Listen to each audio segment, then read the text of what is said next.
Hi, welcome to my channel. Today I am making some collage paper to use for tags, journaling spots, even just to replace scrapbook paper. I've been waiting on my circle punch arriving and it arrived today, so this is why I am doing circles. It's not great and the circle's a lot smaller than I thought it would be. However, it's still good because I'm going to be able to punch the wee half circles in a pocket that shows, you know, at the front of the pocket. So anyway, so I've made these using pages out of a physics book. This book here, which is very heavy. It includes a free CD-ROM, so therefore it's quite old. So some of the information may be out of date. It's actually physical chemistry. Oh, physics and chemistry. So 1998 that one is. So anyway, I chose this book because the idea with the collage papers is to actually use them with other papers. So this is quite thin paper. However, it is still quite sturdy. And it's also got lots of interesting little diagrams. So anyway, these books are currently going for £3.15 on eBay because I've just went on and had a look, and I'm pretty sure this is over 2 kilograms, and they basically sell for less than I could post this for. So this is another book I get to claim as my own. So what I've done is I've took out 10 sheets out of the book. I've cut them in half, I've rounded the corners, and I had a roll that we had washi tape around it. I keep all these because quite often the washi tapes come in different sizes, and they're just useful for mark making. I just used this cheap kids paint from B&M. And it does take a while to dry though. I like the way it made the marks because, you know, it can be quite inconsistent. So some parts it's really thick, other parts it's thinner, lighter, darker, etc.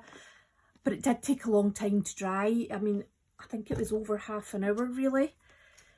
That's fine. I just did all the circles and then waited on it drying. So then what I've done is I have taken some of my jelly prints, and this is just some. I have so many. Cut some circles out, and then I have a paint with another washi tape roll, and I have paint that is some white paint, some gold paint, and some gesso, and I've just been dipping into the pot and then onto the lid and then onto the page. And then these will be used to cut up. So I'm also going to make a little pocket for them as well because everything needs its own wee place. So this is a curtain pocket, and it's got lots of score lines here, so I am actually going to keep one of the score lines because the idea is to have a place to put these papers, you know, not just to make them today, to keep making them. And then I'll cut this top down shorter and I'll glue the sides and then they'll fit in. So there isn't a lot of room at the sides, so I will need to be very careful about the gluing, but that'll be fine. So I'm going to do another one of these just now, on top of one of these very complex equations. And I'm going to use this oil pastel drawing that I've done in the past. And it's got some purple jelly printing on the back. So I'm just going to fold it in half and start cutting. I mean, this is a very basic, I think it cost me £4, but you know how these things are, you've got to try them, and then if they feel like they're going to be useful, then you purchase a better quality one.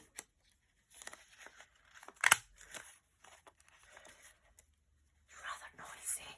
It also doesn't like it if you do more than 2 sheets. So I've doubled this over and that makes 2 sheets. So there we go. So I'm going to put some matte medium onto this page. So the only thing about doing them double is they stick a bit. So here we go. There's actually quite a lot of orange in here as well.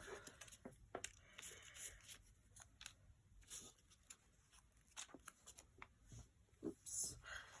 There we go. So despite the fact that I'm working on a physics and chemistry page, we are going to try and put these on quite randomly, so that some of them are actually coming off the page, and we'll just cut them off at the end, because it just makes more of an interesting picture, because it looks like it's a snapshot of something rather than it being, you know, all within the frame. It looks like it's just a snapshot of something that's going on out with the picture, if that makes sense. It does. There we go. I think that's enough. Okay. Now I'm just going to get out the paint and do that just now.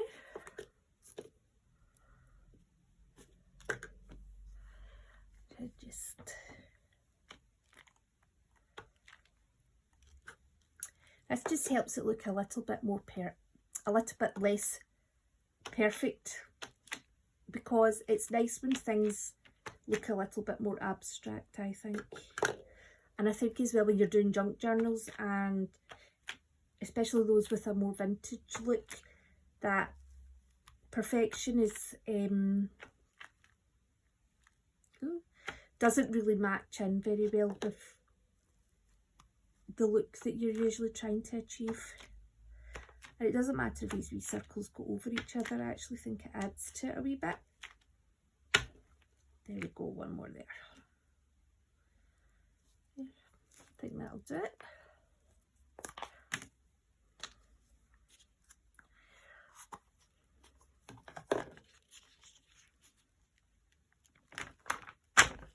So I'm just going to put this over to dry just now. It will take a wee while because the paper, it seems to stay wet longer than other papers do, and it's probably just because it's very thin and it does have a gloss to it as well. So I'm going to do this just now. So we do need to take off some of the back, so I'll use this as a... So I'm probably going to take off about here roughly. So I'm just going to put this through the paper trimmer just now. Get that out of the way some more.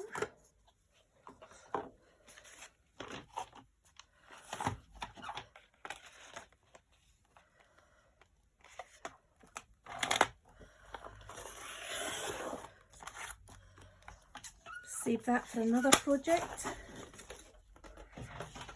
I'm going to round the corners.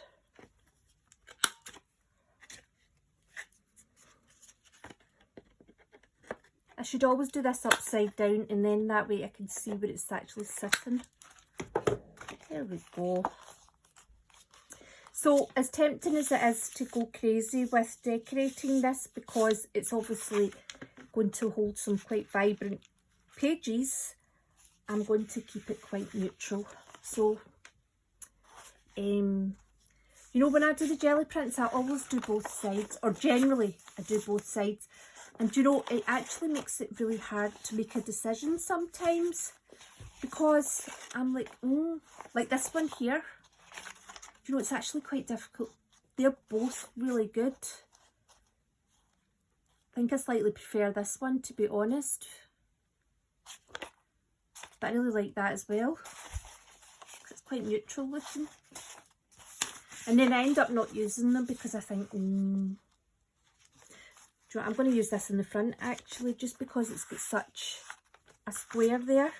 And although it is thinner than what this is, I still think it'll look really nice. So I'm going to put that on just now.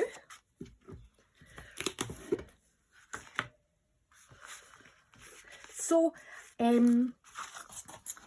I was thinking about today about what to talk about, and I was thinking, do you know, I watch a lot of junk journal and scrapbooking people on YouTube, and I thought, do you know, I'll tell you who my favourites are and the reasons why I watch them, because you do watch different people for different reasons. So the first time I kind of really discovered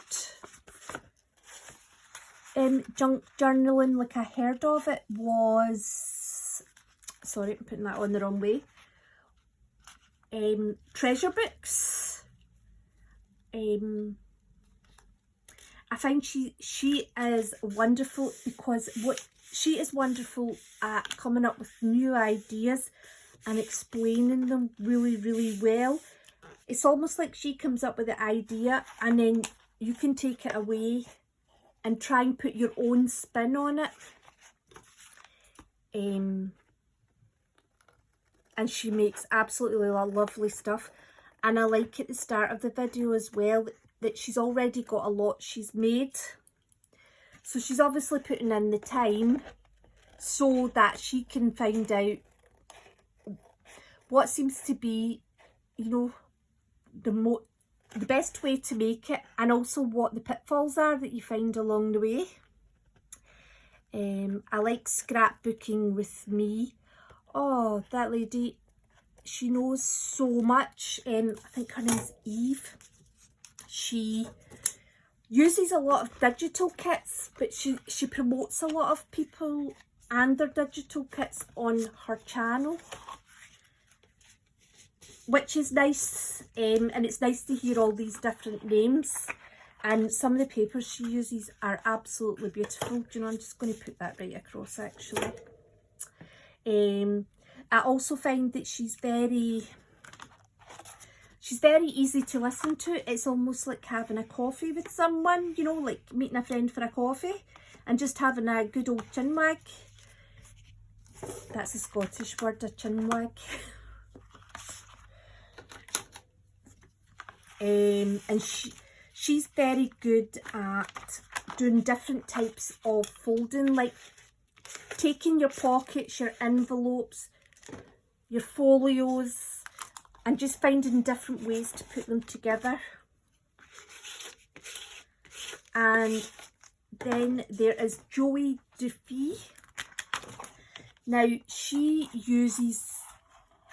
a bit more, I would say she's less about the scrapbook paper and more about using the book pages and the packaging, and she gets out the paints and stuff like that as well.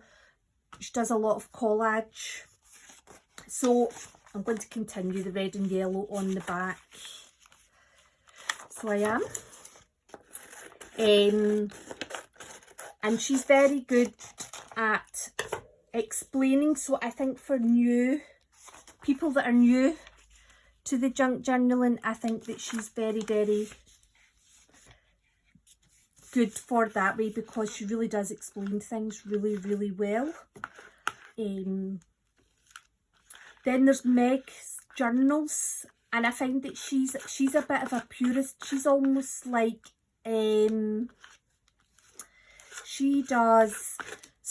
she really does just use bits of torn paper and what she's got around to create her pictures. She also, to create her journal, sorry, she also uses sentiments quite a lot as well, or she'll write her own. She can do some beautiful writing actually.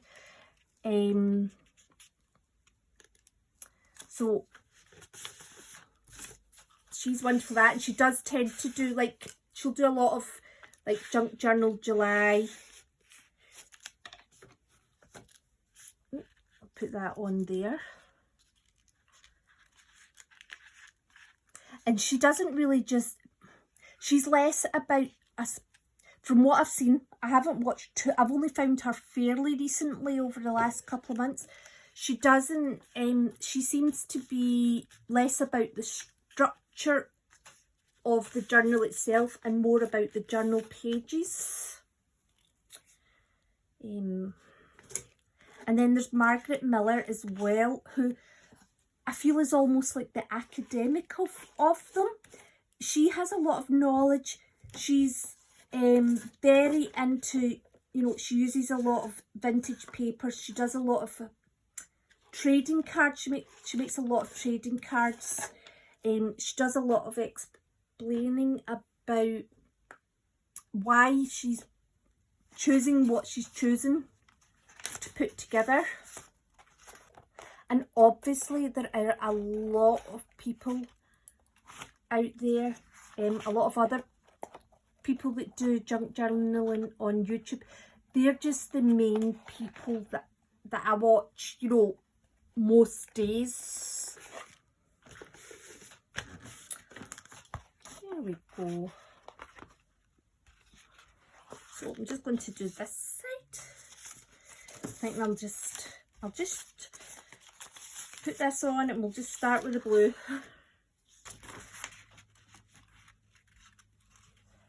This can just have a little white edge.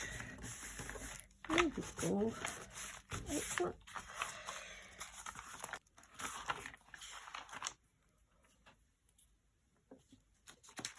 Okay, I'm just getting out my gluing ruler.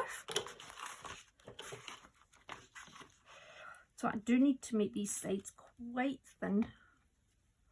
This is where sewing would come in handy. A wee bit of sewing.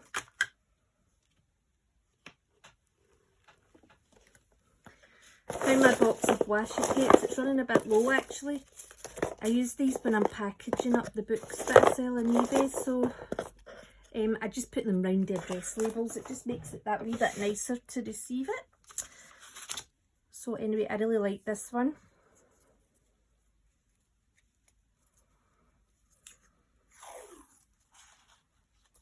I'm going to go this way actually, because that's the way that it's. Could probably go a little bit higher up actually at the front here. Oh. Oops.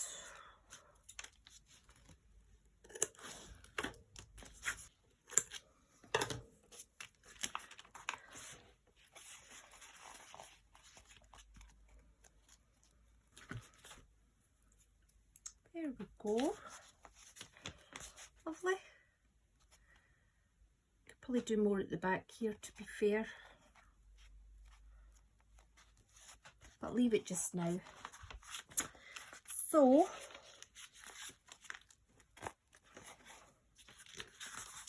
go back to this.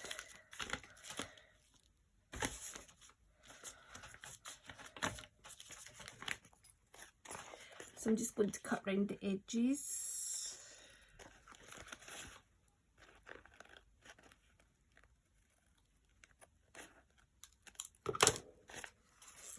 There we go. Lovely.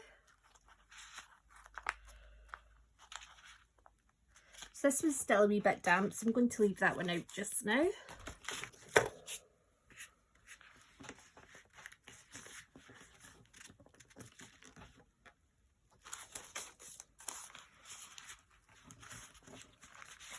Sometimes I find putting the bone folder down and just going right around the edges does help.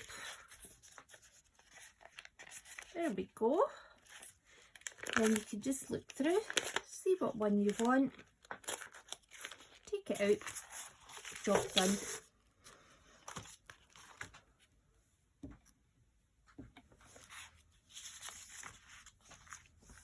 So there we go.